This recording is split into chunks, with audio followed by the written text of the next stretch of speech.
cabeça para cima, hoje conversando aqui com você, com os nossos convidados, sobre como é conduzir filhos adultos, né? Os filhos crescem e aí, como fica essa relação? Continua igual? Quais são as principais mudanças? E aí, vocês acham que tem um tempo certo para para os pais mudarem o tipo de relação que eles têm com os filhos? Qual é esse prazo, essa data de validade? Eu não sei se certamente não haveria uma idade específica em que a gente fala assim, é tal idade, até porque depende do nível de maturidade e do nível de confiança que o teu filho passa para você. A relação é uma relação de confiança. Assim como o pai precisa conquistar a confiança, né, as novas formas familiares hoje estão dificultando demais isso. Né? A família mosaico, né, tão em moda hoje em dia, então é o pai com alguns filhos, a mãe com os filhos, aí junta os filhos de um com o outro. Tudo isso gerou muita dificuldade nessa questão toda. Né? Então, assim, cada caso é um caso, mas há coisas que são gritantes. Eu não posso entender que uma criança de 10 anos de idade tem acesso à internet de forma irrestrita e não controlada. Ela tem 10 anos de idade. O risco da pedofilia é um risco violentíssimo, altíssimo. Agora, também não vou fazer com um rapaz de 18 anos, eu controlar cada detalhe da vida dele. Então, assim, é algo que você vai mesmo que aprendendo. Talvez a grande dificuldade, uma das grandes dificuldades, é a definição de papéis. Qual era o papel do meu bisavô? Ele sabia exatamente qual era. Provedor da casa e acabou. E da minha bisavó? Cuidar dos filhos. Qual é o meu papel hoje? Graças a Deus que mudou, né? Claro, porque não fica mais essa história de pai é provedor, de mãe é cuidadora. Graças a Deus que esse negócio Graças a Deus. Mas no processo de evolução eu preciso entender qual é o meu papel. E aí eu tenho que ter cuidado porque tudo era proibido. Aí depois, um outro modismo de pensamento. É proibido proibir. Verdade, Dizer, verdade. De novo, aí pronto.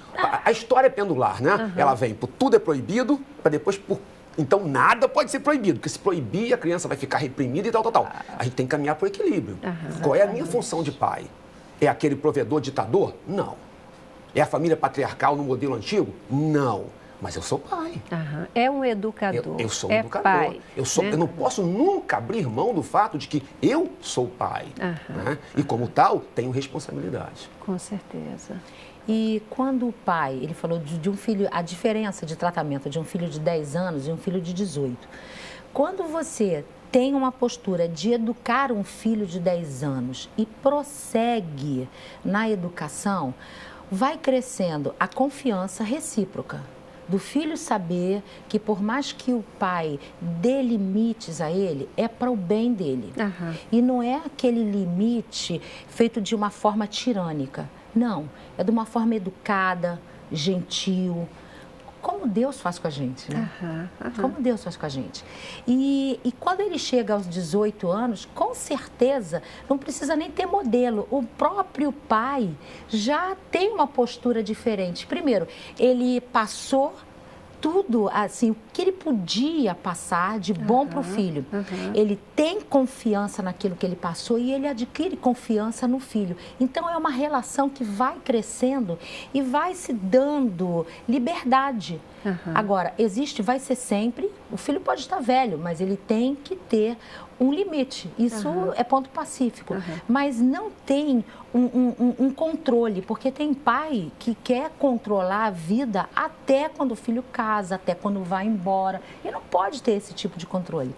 Eu tenho 4 filhos e eu posso dizer que idade não é a definição do momento que eu tenho que mudar. Porque se um filho, tem filho que é mais maduro, tem filho que ele faz uma troca, ele não é rebelde à orientação do pai. Ele acata. Não é dizer que ele não tenha personalidade, não é dizer que ele não saiba o que ele quer, mas ele acata os ensinamentos e os conselhos do pai e da mãe. Então, ele amadurece mais rápido. Então, você vai trocando. Você vai sentindo que chega uma certa idade, tudo que você tinha de passar, você já passou, já formou o caráter. O caráter está formado. Então, você continua ali como o guardador, o amigo, e vai se transformando... O orientador. Exatamente, o orientador. Aquela pessoa equilibrada que está na vida dele, colocada por Deus, para que ele saiba que em qualquer momento que ele precisar, ele tem um pai e uma mãe para conversar, para dar equilíbrio. E não simplesmente para criticar, para apontar o dedo para isso, né? Exato. Essa relação, ela se estabelece ao longo do tempo, desde sempre, né? Sim. Desde sempre. Agora, o filho contestador, ele às vezes demora mais um pouco, porque ele perde tanto tempo contestando, que aí acaba aquela relação de confiança, acaba que demora mais a se estabelecer. E... Eu ia comentar isso, né? Porque você falou, né, os filhos que aceitam mais a orientação dos pais, etc. Agora, a gente tem filhos que, às vezes, eles são mais contestadores. Eles, ao ouvir uma informação, uma explicação, uma posição, eles vão buscar entender essa posição, vão questionar.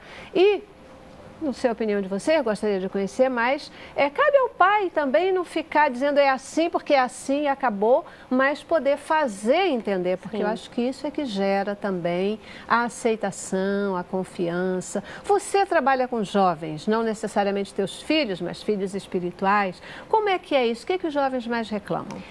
Eu queria até falar a respeito do nosso papel como pastores. Perfeito. É um papel muito parecido com o dos pais, porque nós lidamos com pessoas, elas buscam orientação, marcam aconselhamento, e nós vamos orientar segundo a palavra de Deus, e nem sempre essa pessoa vai acatar, como um filho.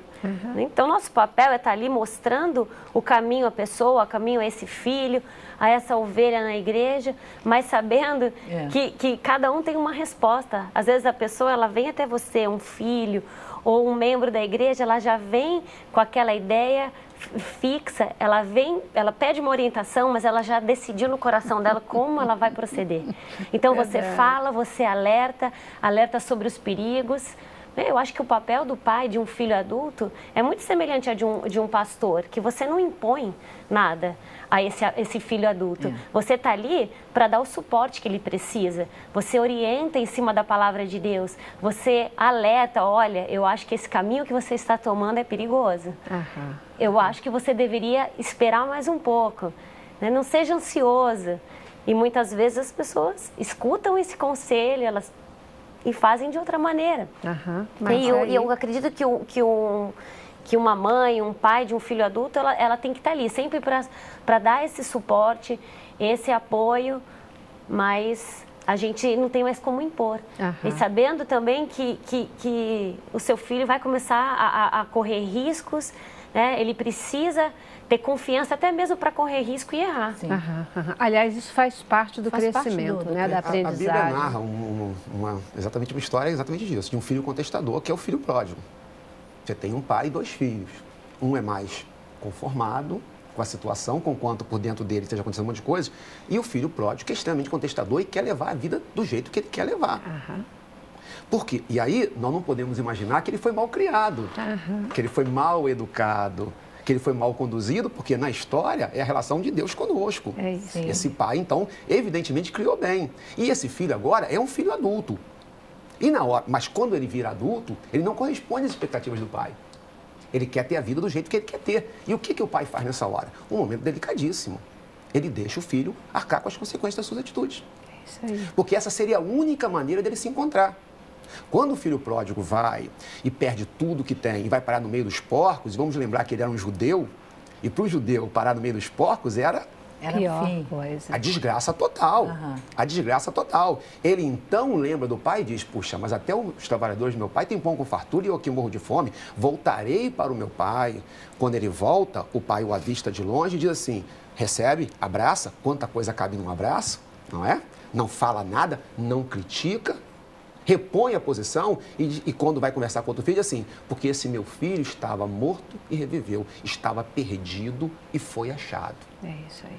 Em alguns momentos da vida, e Deus nos guarde desse momento, porque nós somos pais, eu vou ter que deixar o meu filho arcar com as consequências. Por mais que isso doa. Para todo mundo, para que ele se encontre e então retorne. E a própria relação pai e filho seja restabelecido. Porque talvez essa seja a única forma desse filho aprender. Né, desse filho aprender, é ele viver a sua própria experiência. Aquilo que a gente estava falando, ninguém transforma ninguém, depende também do outro, né? A relação pais e filhos. A gente está falando aqui, muitas vezes, a gente está falando o tempo todo dos filhos, mas é importante a gente falar dos pais também, né? Porque tem pai pródigo também, né? Tem. Nesse sentido do pai que ele não dá espaço, ele não permite, ele não consegue perceber o filho adulto, como o senhor mesmo já citou.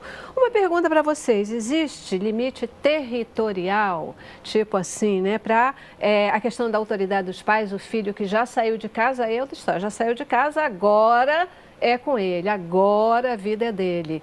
É por aí a questão, tem a ver com onde o filho está, se ele ainda mora com os pais, se ele já mora sozinho, ou o que muda nessa questão? Eu acho que o suporte que um pai dá a um filho não acaba nunca. Uhum. Que esse filho pode ter mudado, pode ter se casado, mas se você está ali observando um comportamento errado de uma filha ou de um filho casado, eu acredito que chamar esse filho para uma conversa, olha, eu acho que esse seu comportamento não está legal, acho que isso pode afetar o seu casamento, afetar a sua família, essa sua postura como mãe, né? Não está legal. Eu acho que o nosso trabalho como pai nunca acaba.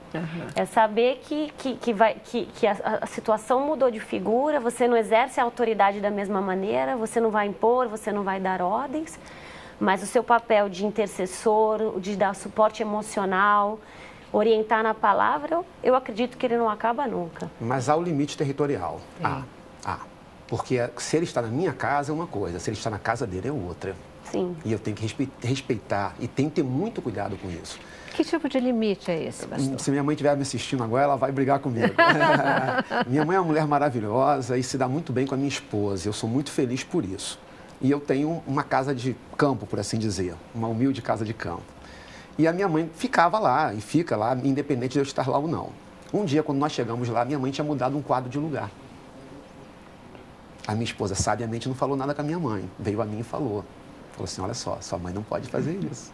E ela tem razão. Por quê? Porque ali agora é a minha casa com a minha esposa. A minha mãe não tem direito de entrar naquele território e impor segundo o gosto dela. Assim como eu não tenho direito de voltar na casa dela, conquanto eu me sinto em casa. Na casa da minha mãe eu abro a geladeira, eu ligo a televisão, mas eu não posso esquecer que é a casa dela. Então, se o filho mora comigo, é uma coisa. Se ele não mora, o limite territorial tem que ser respeitado. E é de uma sutileza, assim, extraordinária, né? Essa questão desse limite, desse relacionamento, é de uma sutileza extraordinária, E os filhos têm essa necessidade de ter um cantinho deles. Pode ver que eles reclamam. Se mexer no armário, você até mexe para agradar, para botar uma roupa. Mexeu no meu armário, mexeu na minha gaveta. Que isso? Calma, não mexia, não xereteia, só estou botando uma roupa. Não, mas deixa que eu boto. Então, tem coisas que dá para ser mais tolerante e para conviver bem, né? Tem que ter essa tolerância. Perfeito. A gente já precisa ir para o nosso primeiro intervalo, vamos dar a nossa paradinha. E eu também queria ouvir de vocês, todos os pastores, pais e pastores, o que facilita muito, né? O que a Bíblia diz a respeito disso? A respeito dessa relação pais e filhos, filhos e pais, especialmente para essa fase adulta. Nós estamos falando aqui, já falamos de exemplos da Bíblia, né? Mas a Bíblia, ela toca nesse assunto de maneira explícita. E o que ela nos diz? Depois do intervalo, tá bom? Vamos lá. Cabeça pra cima.